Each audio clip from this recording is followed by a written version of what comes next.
তো এখানে দিয়েছে a man sold some ₹100 shares paying 10% dividend at a discount of 25%. তো কতগুলো শেয়ার্স সেটা বলে দেয়নি, তো সেটাই বার করতে হবে। তো এটা হচ্ছে এন ₹100 শেয়ার্স, এটা হচ্ছে ফেস ভ্যালু, আর এটা হচ্ছে ডিভিডেন্ড পার্সেন্টেজ, আর এটা অ্যাট এ ডিসকাউন্ট অফ 25%। তো ₹100 কিনেছে, তো সেটা থেকে 25% ডিসকাউন্ট করে দিলে যেটা হবে সেটা হচ্ছে মার্কেট ভ্যালু। তো এটা হলো মার্কেট ভ্যালু, ঠিক আছে। তো আগে এইটুকুনি পার্ট লিখে নিই। তো এখানে face value ₹100, dividend percent 10, and market ভ্যালুতে 25% কমিয়ে দিয়েছি, তো সেটা দিয়ে ₹75 হয়েছে। আর নাম্বার অফ শেয়ার্স তো বলে দেয়নি, তাই সেটাকে এন ধরে নিয়েছি। এবারে নেক্সট কোশ্চেনে দিয়েছে অ্যান্ড ইনভেস্টেড দ্য প্রসিডস। তো এটা একটা পার্ট ধরে নিলাম, এই যে ইনভেস্টেড দ্য প্রসিডস মানে বিক্রি করে কত টাকা পেয়েছে। তো মার্কেট ভ্যালু সে টাইমে ₹75 ছিল, তো মার্কেট ভ্যালুর জায়গায় 75, আর কতগুলো শেয়ার ছিল সেটা তো বলেনি, তো এন দিয়ে ওটাকে মাল্টিপ্লাই করে দিলাম, তো ₹75n, ঠিক আছে। তো এতটা পার্টও হয়ে গেল। এই ইনভেস্টেড দ্য প্রসিডস, ঠিক আছে। তো এই ফেস ভ্যালু এগুলো সব বিক্রি করে ওর কাছে যত শেয়ার বিক্রি করে ₹75 হলো। এবার নেক্সট পার্টে আসছি। তো নেক্সট পার্টে সব আবার নতুন করে দিয়েছে। Face value ₹100 shares, face value হচ্ছে ₹100, dividend percent 16, quoted at ₹80। At কথা ধরে লেখা থাকলেই ওটা মার্কেট ভ্যালু হয়, তো ওটা বুঝে নিতে হয়। কোটেড অ্যাট ₹80 মানে এটা হচ্ছে মার্কেট ভ্যালু, এটা হচ্ছে ডিভিডেন্ড পার্সেন্ট, আর এটা হচ্ছে ইনভেস্টমেন্ট বলছি, এটা হচ্ছে ফেস ভ্যালু।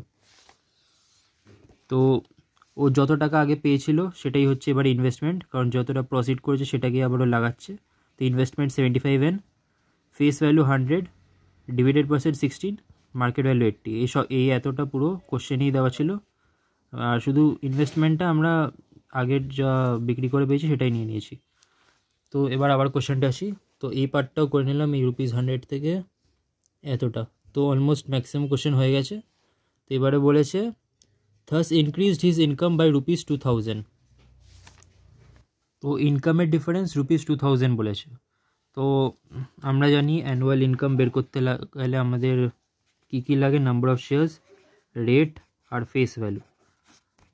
তো এই যেটা হচ্ছে ফর্মুলা। তো এই কেসটায় আমাদের কাছে ফেস ভ্যালু আছে, আর রেট আছে, আর আমাদের লাগবে হচ্ছে নাম্বার অফ শেয়ার্স। তো নাম্বার অফ শেয়ার্সের একটা ফর্মুলা আছে, investment is equal two N into market value. তো এখানে ইনভেস্টমেন্টটা হচ্ছে 75n, আর মার্কেট ভ্যালুটা হচ্ছে 80। তো এখানে number of shares is equal to investment by market value is equal to 75n, এখান দিয়ে লিখে দিয়েছি, মার্কেট ভ্যালুটাও এখান দিয়ে নিয়েছি। তো এটা করে 15/n এসেছে লাস্টে। তো এটা হচ্ছে নাম্বার অফ শেয়ার্স। অ্যানুয়াল ইনকামের ডিফারেন্স বলেছে, তো অ্যানুয়াল ইনকামে number of shares, rate, face value, এই তিনটে জিনিস লাগে। তো দুটো কেস আছে, একটা হচ্ছে এটা লিখে দিই, এটা হচ্ছে কেস 2, আর এটা হচ্ছে পুরোটা হচ্ছে এটাও ইনক্লুড হবে, এটা হচ্ছে পুরোটা কেস 1। তো এদের দুজনের অ্যানুয়াল ইনকামের ডিফারেন্স হবে হচ্ছে 2000। তো এখানেও আমরা সবই জানি না, যেরকম নাম্বার অফ শেয়ার্স হচ্ছে n, আর রেট হচ্ছে 10%, আর ফেস ভ্যালু হচ্ছে 100। তো আগে এটার অ্যানুয়াল ইনকাম বের করে নিই। তো অ্যানুয়াল ইনকাম দিয়ে number of shares into rate into face value by 100। তো এখানে জাস্ট ভ্যালুসগুলোই পুট করে নিয়ে দিলাম, 15n আসলো লাস্টে। আর তারপরে এইটারই পুরোটার অ্যানুয়াল ইনকাম এখানে বের করছি,